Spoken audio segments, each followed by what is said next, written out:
Good morning all. Today we are going to start our next topic, that is anomalous behavior of oxygen. Why oxygen is showing different behavior? Oxygen show different behavior due to small size. Second, due to high electronegativity.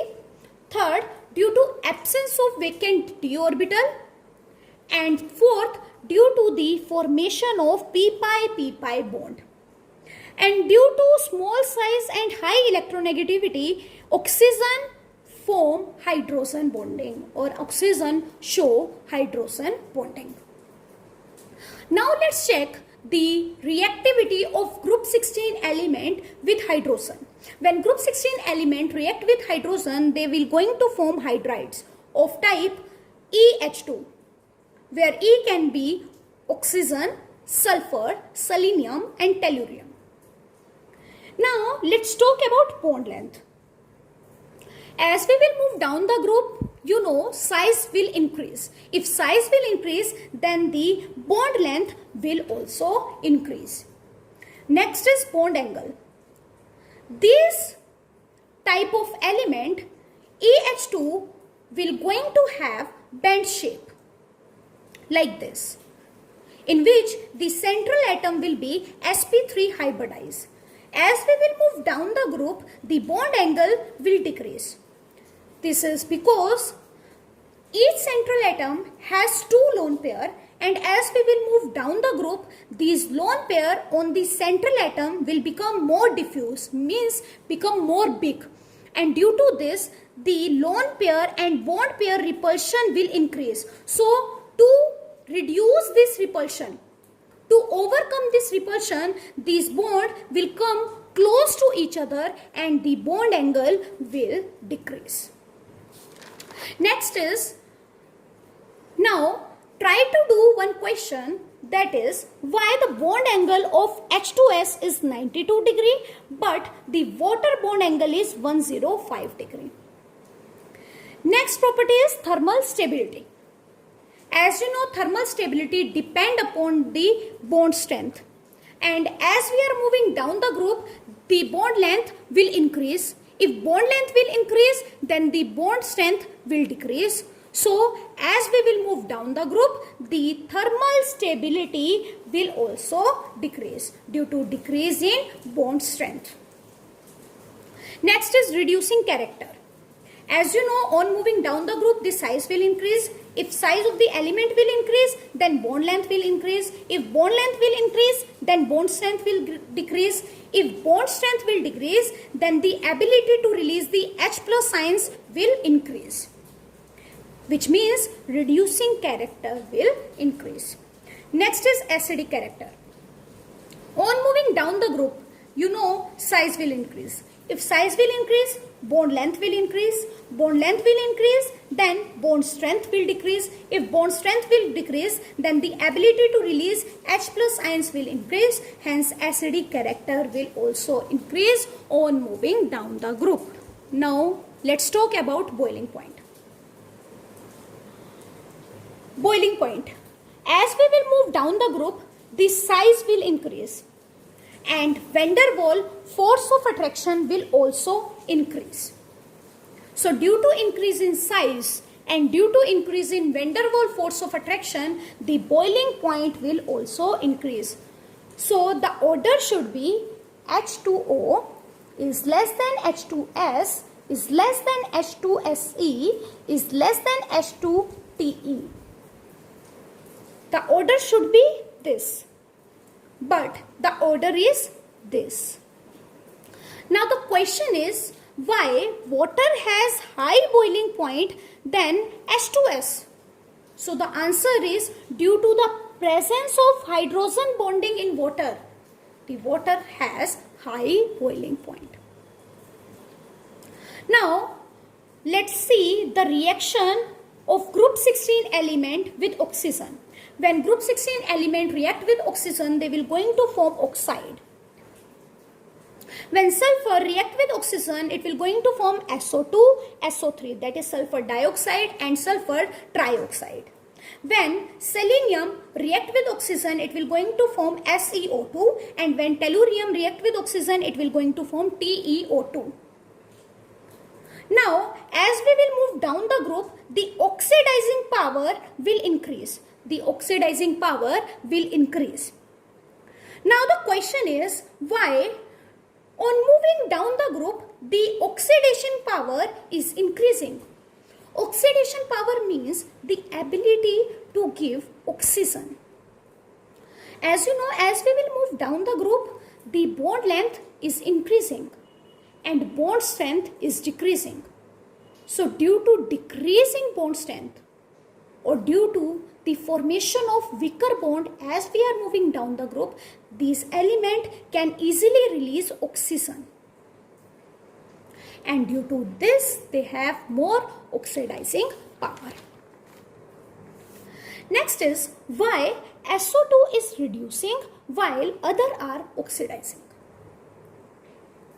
This is because sulfur is more stable in +6 oxidation state, and in SO2 it is present in +4 oxidation state.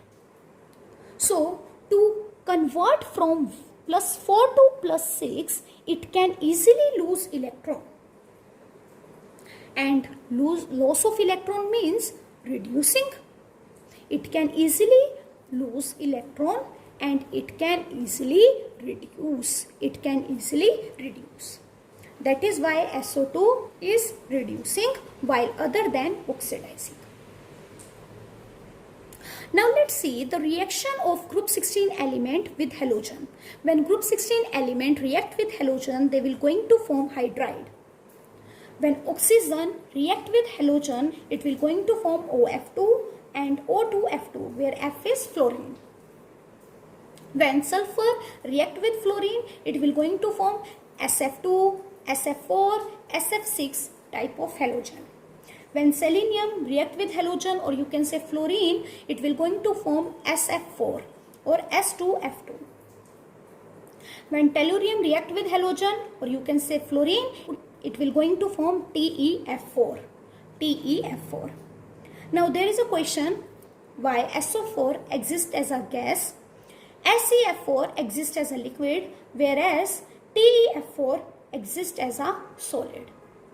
So the reason will be due to the force of attraction. In TeF4 there is more force of attraction, that is why it is acting as solid, whereas in EF4 there is very weak force of attraction, that is why it is acting as a gas, whereas in SeF4 there is little bit force of attraction between the molecules, that is why it is acting as liquid. Now let's talk about oxygen. Oxygen is also known as dioxygen. Now let's check how we can prepare oxygen. So first method is when we will pass the electric current in H2O, or you can say H2O2, then we will going to get the oxygen. Second method is we can prepare oxygen by heating KClO3 in the presence of MnO2. Then we will going to get KCl plus O2. Next is by heating KMnO4, which is purple pink in color.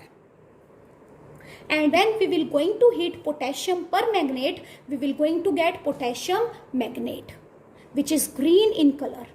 Plus we will going to get MnO2, that is manganese dioxide, which is brown black in color. Plus we will going to get oxygen. Fourth is self reduction of oxide, silver, mercury, lead and copper. When we will heat mercury oxide, then it will going to give mercury plus half of O2.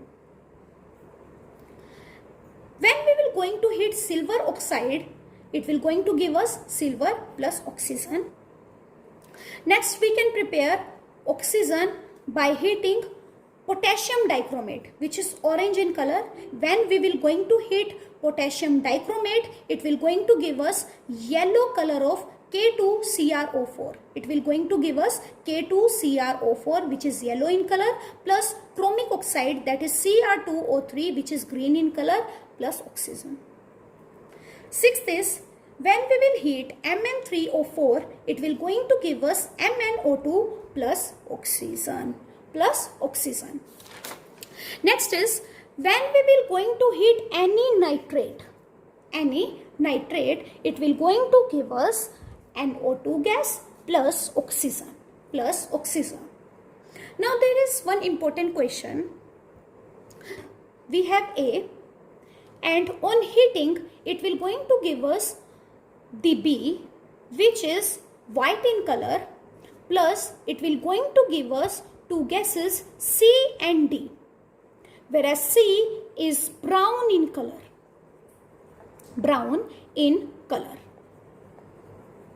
As you know, brown color gases NO2. So from this we can take an idea that A should be nitrate. So if we will going to heat zinc nitrate, it will going to give us zinc oxide, which is white in color, plus brown color gas, that is NO2 plus oxygen. When we will cool zinc oxide, it will going to convert into yellow, and which again on heating it will going to convert into white. Purest form of oxygen is obtained by the electrolysis. Of the aqueous solution of barium hydroxide. Now let's talk about the properties. First property of oxygen is, it is a colorless and odorless gas having three isotopes O16, O17 and O. Next is, oxygen is paramagnetic. Due to the presence of unpaired electron. Next is, oxygen is soluble in water. Now let's check when oxygen react with metals. When oxygen react with metal, it will going to give us metal oxide, Na2O. When aluminium react with oxygen, it will going to give us aluminium oxide. When calcium react with oxygen, it will going to give us calcium oxide. When oxygen react with carbon, that is non-metal, it will going to give us carbon dioxide. As you know, metallic oxides are basic in nature and non-metallic oxides are acidic in nature. Now, when methane react with oxygen, then it will going to give us CO2 plus water. And next is, when zinc sulfide react with oxygen, it will going to give us zinc oxide plus sulfur dioxide gas.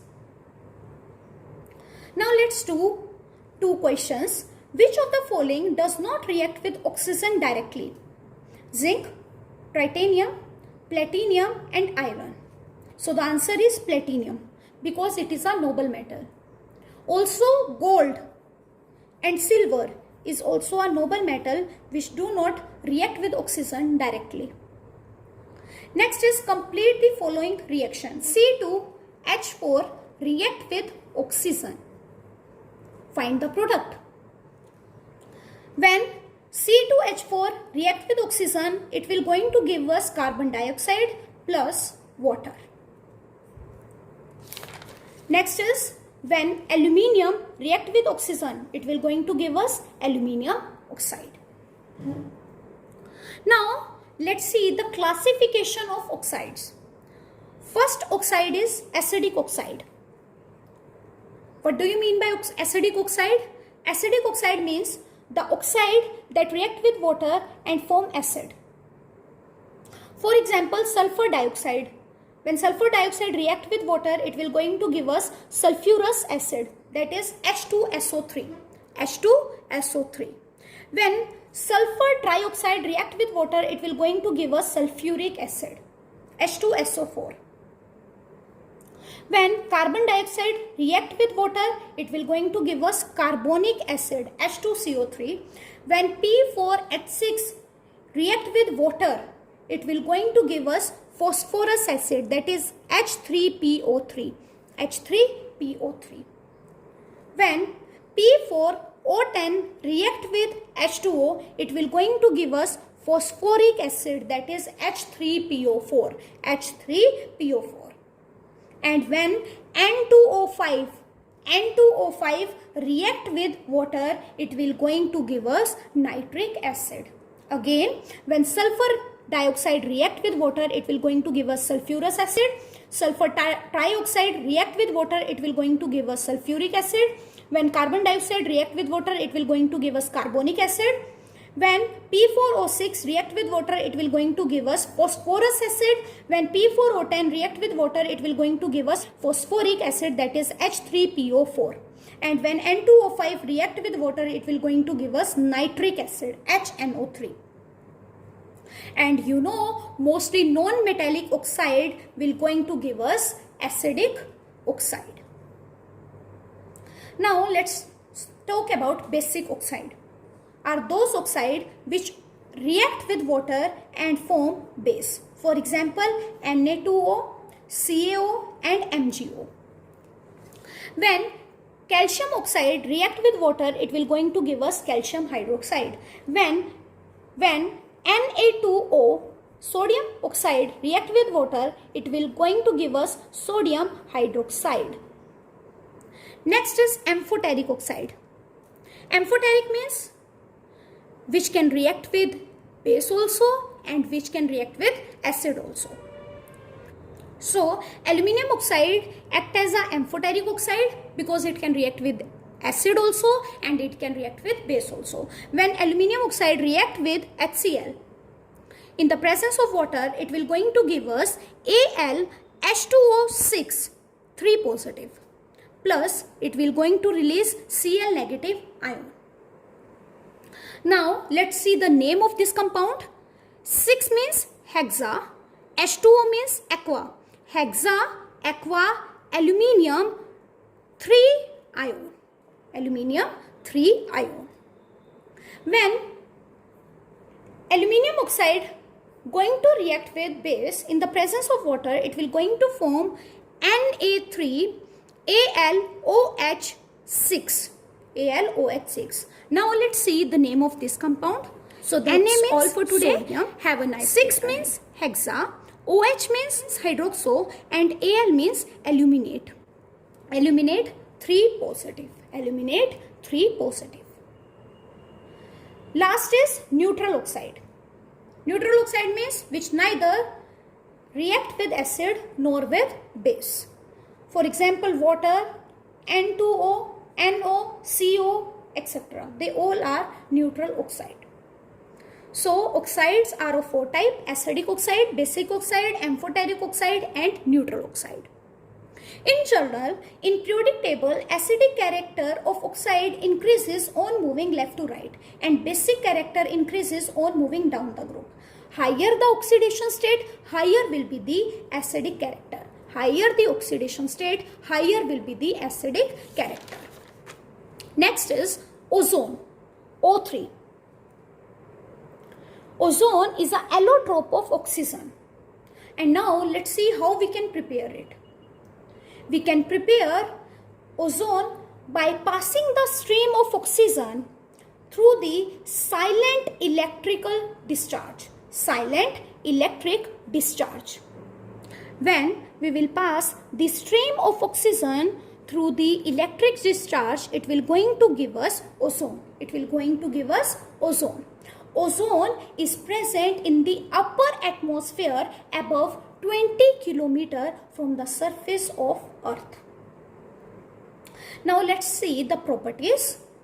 Ozone is pale blue gas and it is a dark blue liquid and it is violet black solid.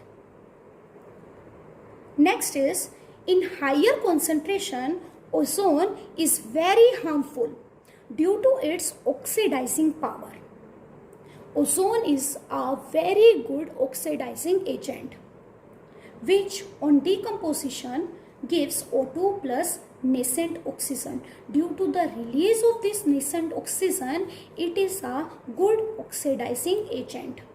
and due to the release of this nascent oxygen, it can oxidize many compounds. It can oxidize many compounds. So first is PbS to PbSO4. We know ozone give O2 plus nascent oxygen, and it can convert PbS to PbSO4. When this nascent oxygen react with Pb, it can give PbSO4. Now let's balance it. So there are 4 oxygen, right? 4 here. Now when we will add these two reactions, first we need to balance the nascent oxygen. Here 4 nascent oxygens are present, here 1. So let's multiply this reaction with 4. Then it will be 4O3 gives 4O2 plus 4 nascent oxygen. Next reaction is PbS plus 4 nascent oxygen give PbSO4. Now let's add these two reactions. 4 nascent oxygen to 4 nascent oxygen will cut, and it will be 4O3 plus PbS gives 4O2 plus PbSO4. So this is the reaction. When PbS react with ozone, it will going to give us PbSO4 plus oxygen. Next is it can oxidize moist Ki to I2. Again, as you know, ozone can give O2 plus nascent oxygen. When this moist Ki, moist means water should be present. When this moist Ki react with nascent oxygen, it will going to convert into I2 plus it will going to give us KOH. KOH. Now, as you can see, 1 nascent oxygen is present here and 1 nascent oxygen is here. So we can add this 2 reaction. So 1 nascent oxygen to 1 nascent oxygen will cut. Now on adding, we will get 2 Ki plus O3 plus water, which gives O2 plus 2 KOH plus I2. Next is acidified FeSO4 to Fe2SO4 Again, same reaction.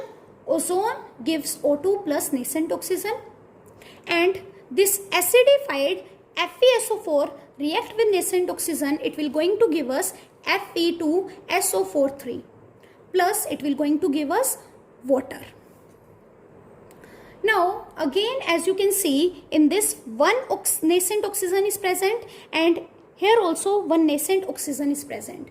So when we will add these two reaction, 1 nascent oxygen to 1 nascent oxygen will cut, and you can write O3 plus 2 FeSO4 plus H2SO4 gives O2 plus Fe2SO4 plus water. Please try to do potassium ferrocyanide to potassium ferricyanide. Next is moist sulfur to H2SO4. Again,